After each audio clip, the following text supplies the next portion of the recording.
Complete ആയിട്ടൊരു paper ഒഴിവാക്കാൻ ശ്രമിക്കരുത്. എല്ലാ പേപ്പറിൽ നിന്നും നമുക്ക് എല്ലാ ഭാഗങ്ങളും അറിഞ്ഞിരിക്കണം. സൈക്ലിക് കോർഡിനേറ്റുകളുടെ കാര്യങ്ങളെല്ലാം നമ്മൾ നമ്മുടെ ക്ലാസ്സിൽ വളരെ ഡീറ്റെയിൽ ആയിട്ട് എടുത്തിട്ടുണ്ട്. എങ്ങനെ സൈക്ലിക് കോർഡിനേറ്റ് കണ്ടുപിടിക്കാം, സൈക്ലിക് കോർഡിനേറ്റ് കണ്ടുപിടിച്ചാൽ അതിൻ്റെ കുഴപ്പങ്ങൾ എന്തൊക്കെ. y ഇൻറ്റു സിഗ്മ ഇസഡ് വന്നു കഴിഞ്ഞാൽ it will be minus I into sigma Z. ശരിയല്ലേ? ഓർഡർ തിരിഞ്ഞു കഴിഞ്ഞാൽ there will be negative. Hi, welcome to competitive cracker. അപ്പോൾ നിങ്ങൾക്കെല്ലാവർക്കും ഈ ഒരു വീഡിയോയിലേക്ക് സ്വാഗതം. നിങ്ങൾ വായിച്ചു കാണും അല്ലേ, സെറ്റ് അടുത്ത പരീക്ഷ കുഴപ്പിക്കുമോ? സെറ്റ് ഫിസിക്സ് ആണ്. അപ്പോൾ നിങ്ങൾക്ക് തീർച്ചയായും നിങ്ങൾക്കൊരു മനസ്സിലൊരു ചോദ്യം എല്ലാവർക്കും ഉണ്ടാകുന്നതാണ്, അടുത്ത പരീക്ഷ എങ്ങനെയായിരിക്കുമെന്ന് അല്ലേ. ഞാനൊക്കെ ഓർക്കുന്നുണ്ട് പണ്ട് കാലത്തൊക്കെ ഈ വാർഷിക പരീക്ഷയൊക്കെ കഴിഞ്ഞ്, വാർഷിക പരീക്ഷയല്ല ഏത് പരീക്ഷ കഴിഞ്ഞ് വരുമ്പോഴും നാളത്തെ പരീക്ഷ എന്തായിരിക്കും എന്നുള്ളൊരു ടെൻഷൻ നമുക്ക് സ്വാഭാവികമായിട്ടും മനസ്സിലുണ്ടാവും അല്ലേ.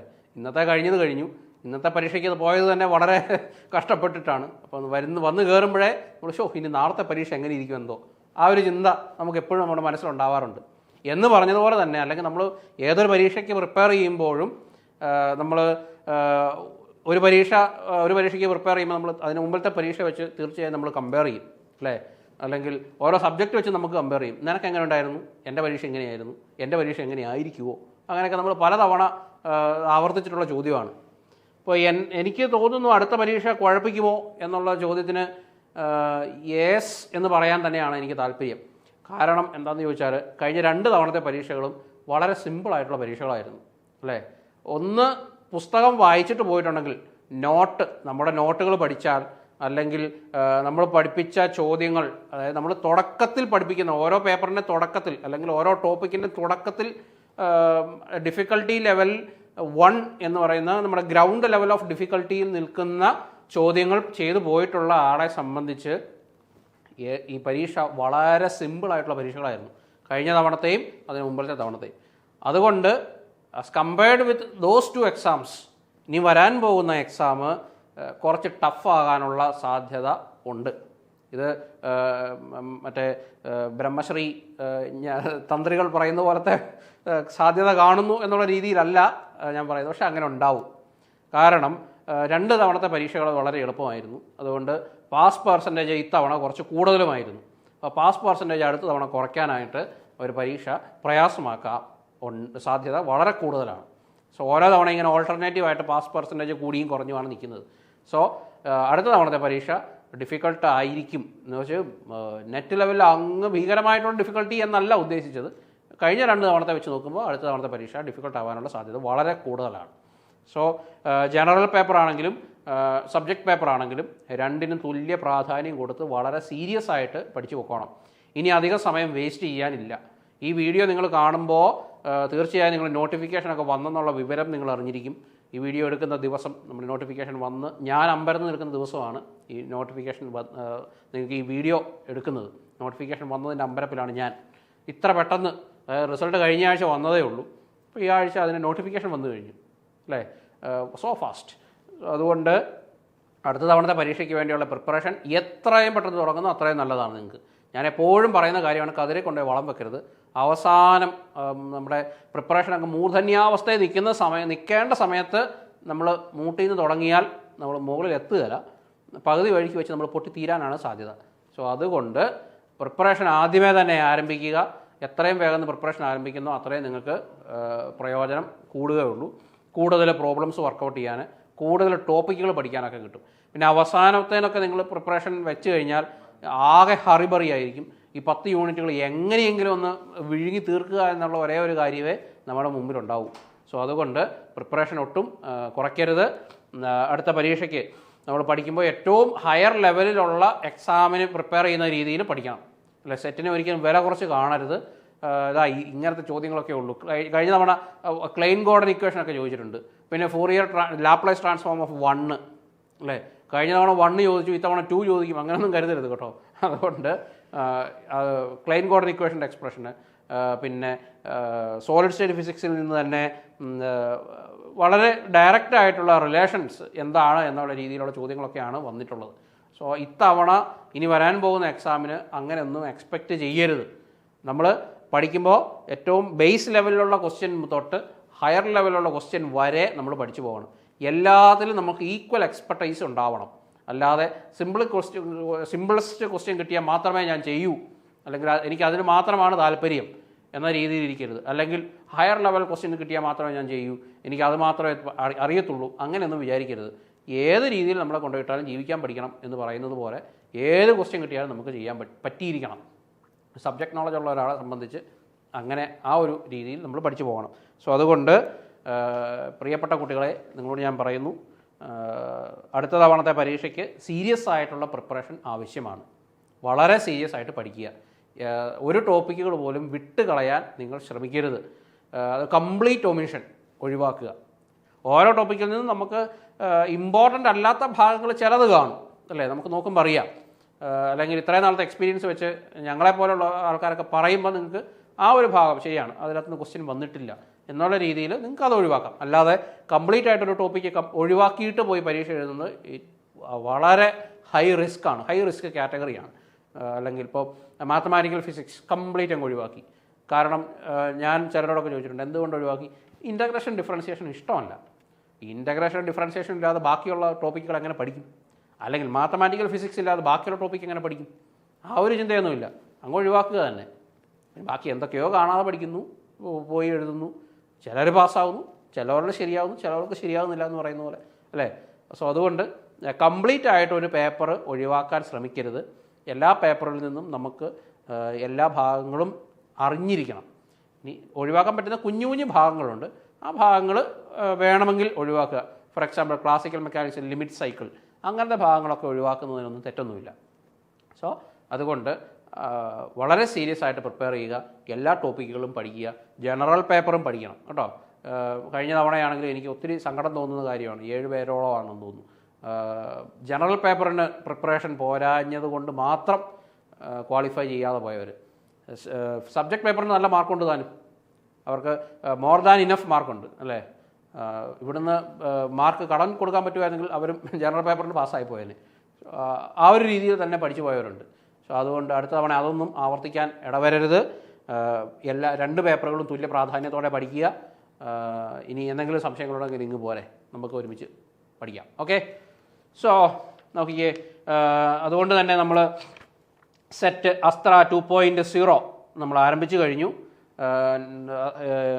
Botany, physics, chemistry, maths, Malayalam, English, economics, commerce, zoology, Hindi, general paper എന്നീ വിഷയങ്ങളിൽ നമ്മൾ സെറ്റിൻ്റെ പുതിയ ബാച്ച് ആരംഭിച്ചു കഴിഞ്ഞു. അതുകൊണ്ട് ഇനിയും വൈകിട്ടില്ല, നിങ്ങൾക്ക് ജോയിൻ ചെയ്യാം. നന്നായിട്ട് പഠിക്കുക കേട്ടോ. നമുക്ക് ടൈം ടേബിൾ ബേസ് ആയിട്ട് ഓരോ ആഴ്ചയും ഇന്നത് പഠിച്ച് ഇന്ന എക്സാം എഴുതി ആ ഒരു രീതിയിൽ പഠിച്ചു പോയി അവസാനം ലൈവ് ക്ലാസ്സുകൾ പങ്കെടുത്ത് മോഡൽ എക്സാമുകൾ എഴുതി ഒരു കംപ്ലീറ്റ് പാക്കേജാണ്. അപ്പോൾ നിങ്ങൾക്ക് വളരെ ഹാൻഡി ആയിട്ട് നിങ്ങൾക്ക് കൊണ്ടു നടക്കാൻ പറ്റുന്ന രീതിയിലുള്ള ഒരു പാക്കേജ് തന്നെയാണ്. നിങ്ങളുടെ ഡെയിലി ലൈഫിനെ അങ്ങനെ അങ്ങ് ബാധിച്ച് പോകുന്ന രീതിയിലുള്ള പഠന സ്ട്രാറ്റജി ഒന്നും അല്ല. കൂടുതൽ സമയം ഇൻവെസ്റ്റ് ചെയ്താൽ നിങ്ങൾക്ക് അത്രയും നല്ലത്. സോ കോമ്പറ്റേറ്റീവ് ക്രാക്കിനോടൊപ്പം ജോയിൻ ചെയ്യുക, നമുക്ക് പഠിക്കാം. ഓക്കെ, സോ നോക്കിക്കേ, കഴിഞ്ഞ തവണ ചോദിച്ച ചോദ്യമാണ്. In A Young's double slit experiment fringe width is 0.2 millimeter. If the wavelength of light used is increased by 10% and the separation between the slits is also increased by 10%, then the fringe width will be. Higher secondary +2 based ആയിട്ടുള്ളൊരു ക്വസ്റ്റ്യനാണ്. കഴിഞ്ഞ തവണ അങ്ങനത്തെ +2 based ആയിട്ടുള്ള entrance മോഡലിലുള്ള കുറച്ച് ചോദ്യങ്ങൾ കൂടി അവർ include ചെയ്തിട്ടുണ്ടായിരുന്നു. വളരെ സിമ്പിളായിട്ട് നമുക്ക് കണ്ടുപിടിക്കാവുന്ന ചോദ്യമാണ്. യങ്സ് ഡബിൾ സ്ലിറ്റ് എക്സ്പെരിമെൻ്റ് ഒക്കെ നമ്മൾ എത്രയോ തവണ പഠിച്ചിട്ടുള്ളതാണ്, അല്ലേ? ക്വാണ്ടം മെക്കാനിക്സ് പഠിക്കുന്നതിന് മുമ്പേ പഠിച്ചിട്ടുണ്ട്. പിന്നെ നമ്മുടെ +2 നമ്മൾ പഠിച്ചിട്ടുണ്ട്, ഡിഗ്രിക്ക് പഠിച്ചിട്ടുണ്ട്. ഇതെല്ലാം നമ്മൾ പഠിക്കുന്ന യങ്സ് ഡബിൾ സ്ലിറ്റ് എക്സ്പെരിമെൻ്റ് ഒക്കെ നമ്മൾ പഠിച്ചിട്ടുണ്ട്. ഈ ഒരു ടോപ്പിക്ക് ഇതിനകത്ത് ചിലപ്പോൾ നമ്മൾ പഠിച്ചു കഴിയുമ്പോൾ പരീക്ഷയ്ക്ക് കയറുമ്പോൾ നമ്മൾ ഇതിൻ്റെയൊക്കെ ചിലപ്പോൾ ഇതൊക്കെ മറന്നു പോയെന്നിരിക്കും. ഈ പോർഷനൊന്നും നമ്മുടെ സിലബസിൽ അങ്ങനെ ഡയറക്റ്റായിട്ട് കൊടുത്തിട്ടില്ല.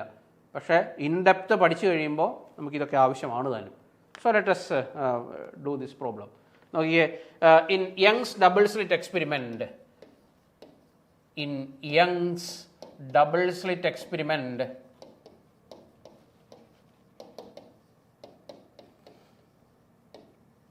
in Young's double slit experiment, fringe width is given by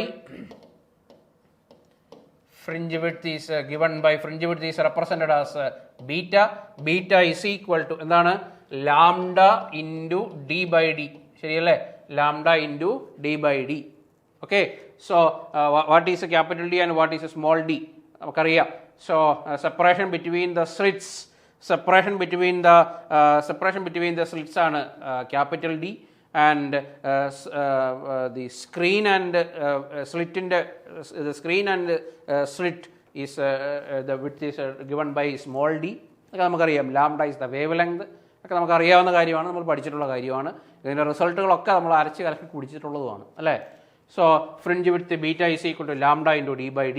So this fringe width is given as so this lambda into capital D by d is equal to 0.2 millimeter. ഇത്രയുമാണ് ഇവർ തന്നേക്കുന്നത്. Then for the new setup,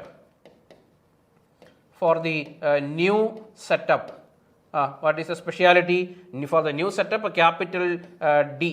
So the slit width അല്ലേ? capital D എന്തായിരുന്നു?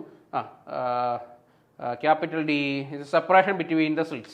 So the separation between the slits, capital D prime.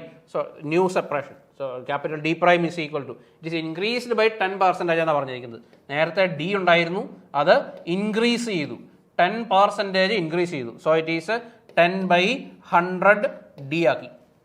ശരിയല്ലേ? So 10% increase ചെയ്തു plus 10/100 D ആക്കി. So ഇതെന്താണ്? So it is 100 plus 10/100. So 100 plus 10 is 110. 110/100. So 110/100. So it is 11D by 10. So it is 11D by 10. So D prime is equal to 11D by 10. And also ഒരു കാര്യം കൂടി ഉണ്ട്, wavelength is also increased by 10%. So wavelength lambda prime എന്തായി? നേരത്തെ lambda ഉണ്ടായിരുന്നു, plus increase ചെയ്തു 10/100 അല്ലേ? Increase ചെയ്തു. അപ്പോൾ ഇതെന്തായി? 100 plus 10/100. So it is 110/100. So it is 11/10 lambda again. 11/10 lambda. So lambda പ്രൈമുമായി ഡി പ്രൈമുമായി. സോ അങ്ങനെയാണ് എങ്കിൽ, so the new fringe width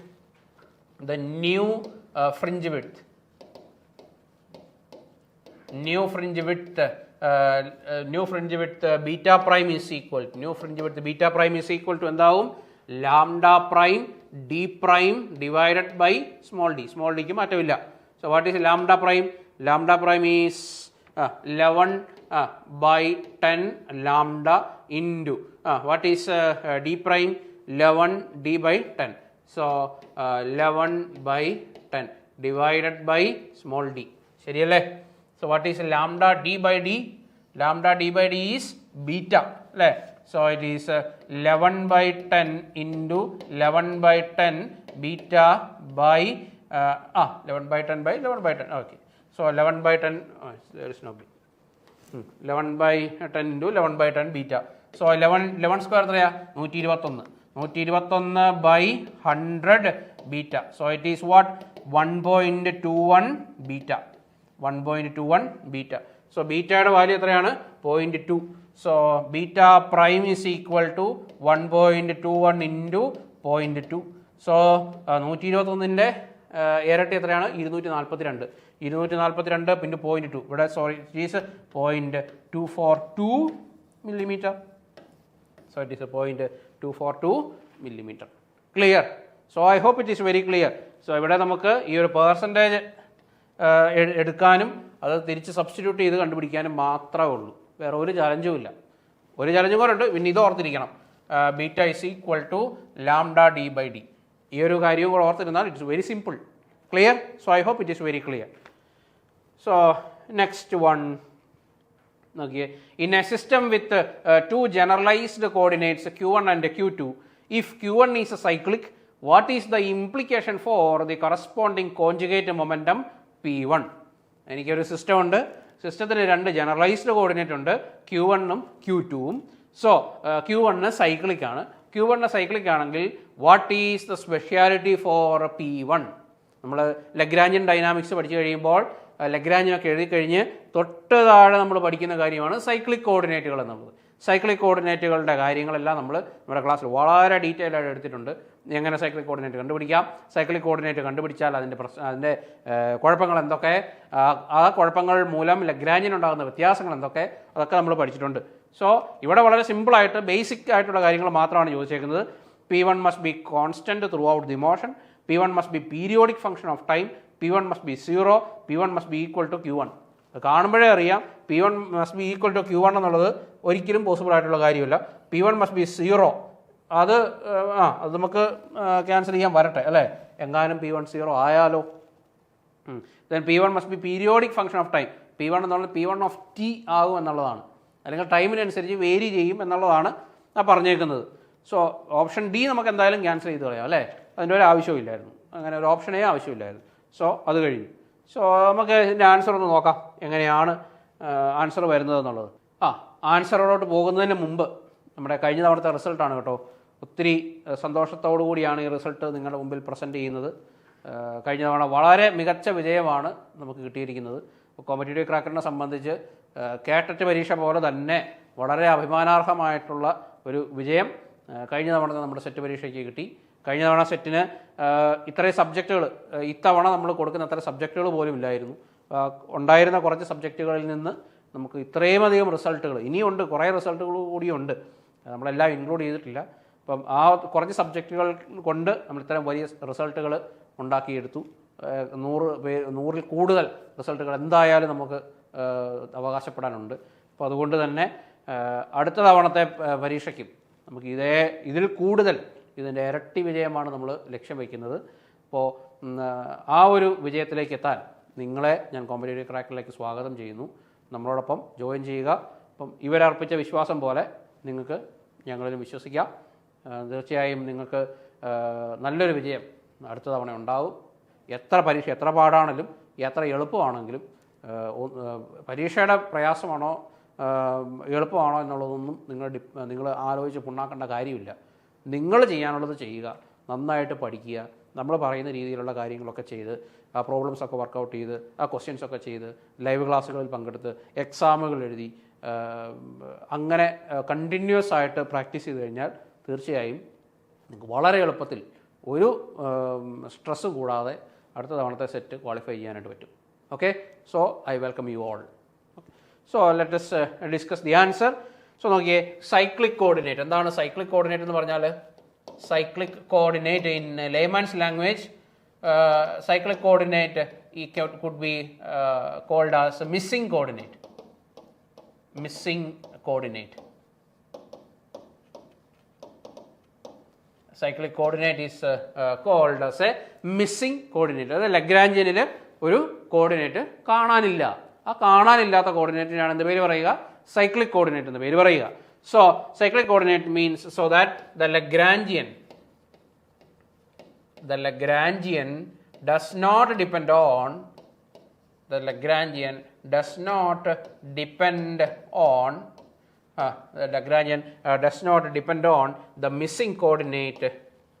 The missing coordinate. The Lagrangian does not depend on the missing coordinate.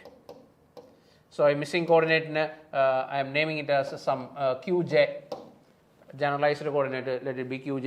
So the Lagrangian does not depend on the missing coordinate Qj. Lagrangian അതുമായിട്ട് യാതൊരു ബന്ധവുമില്ല. So we can say that if Qj is a cyclic, so there is obviously a corresponding momentum. ശരിയല്ലേ? Lagrangian ഇല്ല എന്നേ ഉള്ളൂ. So there will be a corresponding momentum. So Pj is equal to dou L by dou Qj dot. Pj is equal to dou L by dou Qj dot. So therefore Pj dot is equal to what? Dou L by dou Qj. Pj dot is equal to dou L by dou Qj. So നമുക്കറിയാം Qj is missing in the Lagrangian. So dou L by dou Qj dot. Therefore dou L by dou Qj dot. Before writing dou L by dou Qj dot, Pj dot is equal to, therefore Pj dot is equal to what? Dou L by dou Qj.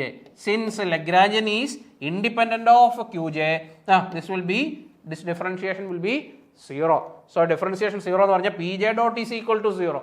Pj dot is equal to 0 means dPj divided by dt is equal to 0. dPj divided by dt is equal to 0. So നമുക്ക് പറയാം Pj does not vary with the time. Pj does not vary with the time, or from this we can say that Pj is constant. So therefore we can say that Pj is a constant എന്ന് പറയാം. Pj is a constant of motion എന്ന് പറയാം. Pj is a constant of motion എന്ന് പറയാം. Or Pj is conserved എന്ന് പറയാം. Pj is conserved എന്ന് പറയാം. Or it can also be said that it is an integral of motion. Integral of motion. Integral of motion. So Pj is a constant, Pj is a conserved, Pj is a constant of motion, Pj is an integral of motion. Clear? So നമുക്ക് answer കിട്ടി കാണും, ശരിയല്ലേ? So what is the answer? So P1 must be constant throughout the motion. So A option is the answer. നോക്കുമ്പോൾ ഇപ്പോൾ നോക്കിക്കേ, P1 must be periodic function of time. So dPj by dt is equal to 0. Then how can it be a periodic function of time? It is not evolving with respect to time. So it is wrong. So P1 must be 0. P1 is not 0. P1 dot is equal to 0. ശരിയല്ലേ? So P1 dot is equal to 0. Then P1 must be equal to Q1. It's also wrong. നിങ്ങളൊരു question പഠിക്കുമ്പോൾ ഇതിന് answer മാത്രം പഠിക്കാതെ ബാക്കി ഓപ്ഷനുകൾ എന്തുകൊണ്ട് answer ആയില്ല എന്നുകൂടി പഠിക്കണം. Then only your study will be complete. Okay? So ആ കാര്യം കൂടി ശ്രദ്ധിക്കുക. So I hope this is understood. So let us move on to the next one. Police spin matrices are. മൂന്നാമത്തെ ചോദ്യം നോക്കിക്കേ, വളരെ സിമ്പിളായിട്ടുള്ള ചോദ്യമാണെന്നേ. അതായത് ഇതിൻ്റെ പ്രോപ്പർട്ടീസ് അറിയാവുന്നുണ്ടെങ്കിൽ വളരെ സിമ്പിളായിട്ട് നമുക്ക് ഇതിൻ്റെ ആൻസർ ഒറ്റയടിക്ക് എഴുതാവുന്നതേ ഉള്ളൂ. സോ നോക്കിക്കേ, Pauli's spin matrices are commuting 2x2 matrices, anti commuting 3x3 matrices, anti commuting 2x2 matrices, commuting 3x3 matrices. Pauli's spin matrices നമുക്കറിയാം, ദേ ആർ 2x2 മെട്രീസസ്. അതുകൊണ്ട് തന്നെ 3x3 എന്ന് വരുന്ന ഓപ്ഷൻ എല്ലാം നമുക്ക് ഒറ്റയടിക്ക് ക്യാൻസൽ ചെയ്യാം.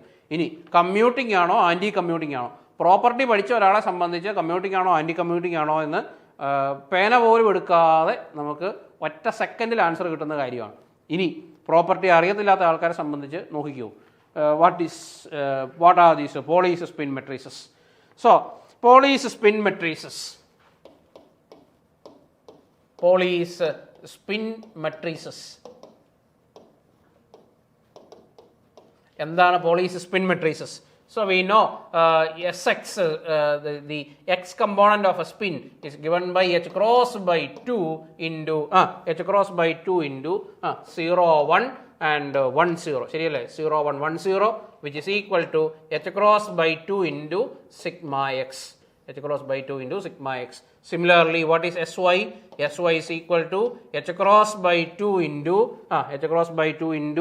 0 minus I0, 0 minus I0. This is equal to h cross by 2 into sigma y. And what is Sz? Sz is equal to h cross by 2 into 1, 0, 0 minus 1. 1, 0, 0 minus 1. And it is equal to h cross by 2 into sigma x. So these are sigma z. h cross by 2 into sigma z. So these are the spin matrices. ശരിയല്ലേ? Spin matrices. So these are the spin matrices, and the matrices without the leading term, without the leading factor or leading term, without the leading term h cross by 2.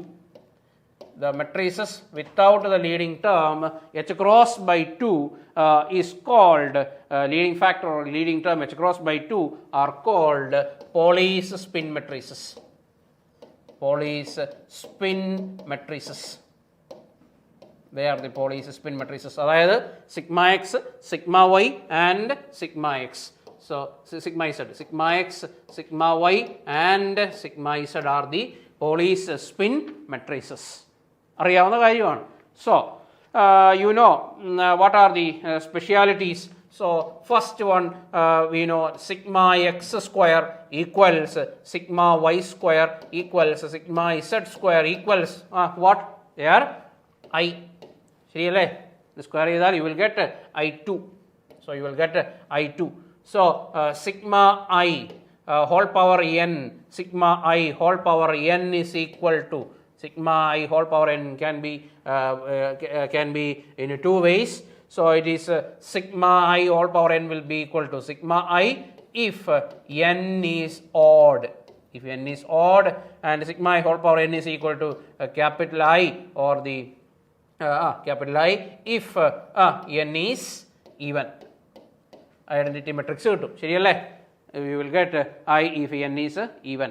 And you know second property, so sigma x into sigma y is equal to I sigma z. Then x after then y after x, z after y, sigma z is equal to I sigma x. Then sigma z into sigma x is equal to I sigma y. So ഇതിന് നേരെ തിരിച്ചു വന്നു കഴിഞ്ഞാൽ എങ്ങനെയായിരിക്കും? Sigma Y into sigma Z, sigma Y into sigma Z വന്നു കഴിഞ്ഞാൽ it will be minus I into sigma Z. ശരിയല്ലേ? Order തിരിഞ്ഞു കഴിഞ്ഞാൽ ദർ വിൽ ബി നെഗറ്റീവ്. ഇപ്പോൾ ഇവിടെ നോക്കുമ്പോൾ തന്നെ നമുക്കറിയാം this means that the matrix multiplication is anti-commuting. So they are anti-commuting. ഇവിടെ തന്നെ അതിൻ്റെ ആൻസർ ഉണ്ട്. They are anti-commuting and 2/2. ശരിയല്ലേ? Anti-commuting 2/2 matrices. So these are anti-commuting 2/2 matrices. അവിടെ തന്നെ ആൻസർ ആയി. Clear? So sigma x into sigma y is I sigma z. Then sigma y sigma z is equal to I sigma z. Then sigma x and then sigma x z into sigma x is equal to I sigma y. Then there are some more properties which we need to discuss. Then the third property is the commutation relation, sigma x sigma y is equal to എന്താണ്? sigma x sigma y minus sigma y sigma z. So sigma x sigma y എന്നുള്ളത് എന്താണ്? sigma x into sigma y is I sigma z. Then minus sigma y sigma x എന്ന് പറയുന്നത് എന്താണ്? sigma y sigma x എന്ന് പറയുന്നത് എന്തായിരിക്കും? sigma y sigma x will be just the reverse of this, minus I sigma z. ശരിയല്ലേ? So this will be 2I into sigma z. 2I into sigma z. This commutation relation is also important. Then what is the third one? So what is fourth one? The trace of sigma I. The trace of a Polish spin matrix is equal to 0. And what is the fifth one? A trace of sigma square. Trace of sigma square will be equal to trace of I2. കാരണം നമുക്ക് sigma square ചെയ്യുമ്പോൾ നമുക്ക് I ആണ് കിട്ടുന്നത്. So sigma trace of sigma square is trace of I2. I2ൻ്റെ trace എത്രയാണ്? It will be 2. And sixth one, trace of sigma I sigma J. Trace of sigma I sigma j, it will be 2 into delta ij. So if I is equal to j, it will be 1, and if I not equal to j, it will be 0. So trace of sigma I sigma j is equal to 0. So also these Polish spin matrices are Hermitian. They are Hermitian involutory. They are Hermitian, involutory, and they are unitary. Hermitian, involutory, and unitary. Clear? So these are the 7 properties of Polish spin matrices which are very, very important. So I hope these properties very clear. So ഈ രണ്ടാമത്തെ property വന്നപ്പോൾ തന്നെ നമുക്ക് അതിന് answer കിട്ടിക്കഴിഞ്ഞു. So they are anti-commuting 2/2 matrices. Clear? So I hope it is clear. So then നിങ്ങൾക്ക് set നമ്മുടെ free WhatsApp ഗ്രൂപ്പിൻ്റെ കാര്യം നിങ്ങളൊന്ന് ഓർമ്മയിൽ വെക്കുക. Let's feel free to ask. നിങ്ങൾക്ക് സെറ്റ് സംബന്ധമായിട്ടുള്ള എന്ത് സംശയങ്ങളുണ്ടെങ്കിലും ഞങ്ങളോട് ചോദിക്കാം. നിങ്ങൾക്ക് ഉത്തരം കിട്ടാതിരിക്കില്ല. അപ്പോൾ സെറ്റിനെ സംബന്ധിക്കുന്ന എന്ത് സംശയങ്ങൾക്ക് വേണ്ടിയും നിങ്ങൾക്ക് ഈ ഒരു സൗജന്യ സേവനം കോമ്പറ്റേറ്റീവ് ക്രാക്കറിൻ്റെ ഭാഗത്തു നിന്നുള്ള ഈ ഒരു സൗജന്യ സേവനം നിങ്ങൾ ഉപയോഗപ്പെടുത്തുക. മാക്സിമം ഇത് യൂട്ടിലൈസ് ചെയ്യുക. ഓക്കെ? സോ ഈ ഒരു കാര്യവും ഓർമ്മയിൽ വയ്ക്കുക. സോ അതുകൊണ്ട് തന്നെ ഈ ഒരു വീഡിയോ അതിൻ്റെ യഥാർത്ഥ അർത്ഥം നിങ്ങളിലേക്ക് എത്തണം. അടുത്ത പരീക്ഷയ്ക്ക് ഒരുങ്ങുമ്പോൾ നിങ്ങൾ സീരിയസ് ആയിട്ട് ഒരുങ്ങുക. ഡിഫിക്കൽട്ടായിട്ടുള്ള ക്വസ്റ്റ്യൻ ലക്ഷ്യം വെച്ചുകൊണ്ട് പഠിക്കുക. അടുത്ത പരീക്ഷ കുഴപ്പിക്കുമോ ഇല്ലയോ എന്നുള്ള ചോദ്യത്തിന് ഞാൻ ആദ്യം ഒരു ഹൈപ്പോത്തറ്റിക്കലായിട്ടൊരു യെസ് എന്നൊരു ആൻസർ പറഞ്ഞിരുന്നു. അപ്പോൾ അത് whether it is yes or no, നമുക്ക് എന്ത് തന്നെയായാലും നമ്മുടെ പഠനം എപ്പോഴും ഒരേ രീതിയിലായിരിക്കണം. ഏറ്റവും ഡിഫിക്കൽട്ടായിട്ടുള്ള ലക്ഷ്യം മുന്നിൽ കണ്ടുകൊണ്ട് വേണം നമ്മൾ പഠിക്കാനായിട്ട്. പരീക്ഷ ഏത് ലെവൽ ഓഫ് എക്സാമോ ആയിക്കൊള്ളട്ടെ, നമുക്ക് പാസ് പെർസെൻറ്റേജിൽ നിന്നും 50% ആണ് മിനിമം വേണ്ടതെങ്കിൽ പോലും നമുക്കൊരു 60% അത്രയും അതിൽ കൂടുതൽ ശതമാനം മാർക്ക് ലക്ഷ്യം വെച്ചുകൊണ്ട് വേണം നമ്മൾ പഠിക്കാൻ. ഫുൾ മാർക്കൊന്നും നമുക്ക് ആവശ്യമില്ല അല്ലേ, ഒരു ക്വാളിഫയിങ് എക്സാം മാത്രമാണ്, റാങ്ക് ഒന്നും ബാധകമല്ല. സോ അതുകൊണ്ട് തന്നെ പഠിക്കുമ്പോൾ കൃത്യം ആ ബോർഡർ ലൈൻ വെച്ച് പഠിക്കരുത്. കുറച്ച് മാർക്ക് കുറച്ച് കയറ്റി നമ്മൾ സ്വപ്നം കാണണം. ആ ഒരു ലക്ഷ്യം മുന്നിൽ കണ്ടുകൊണ്ട് വേണം പഠിക്കാനായിട്ട്. സോ ആ പഠനം ലക്ഷ്യം വെക്കാനായിട്ട് കോമ്പറ്റേറ്റീവ് ക്രാക്കറിലേക്ക് നിങ്ങളെ ഞാൻ ഒരിക്കൽ കൂടി സ്വാഗതം ചെയ്യുന്നു. And wish you all the best and we will see you with another video. Thank U.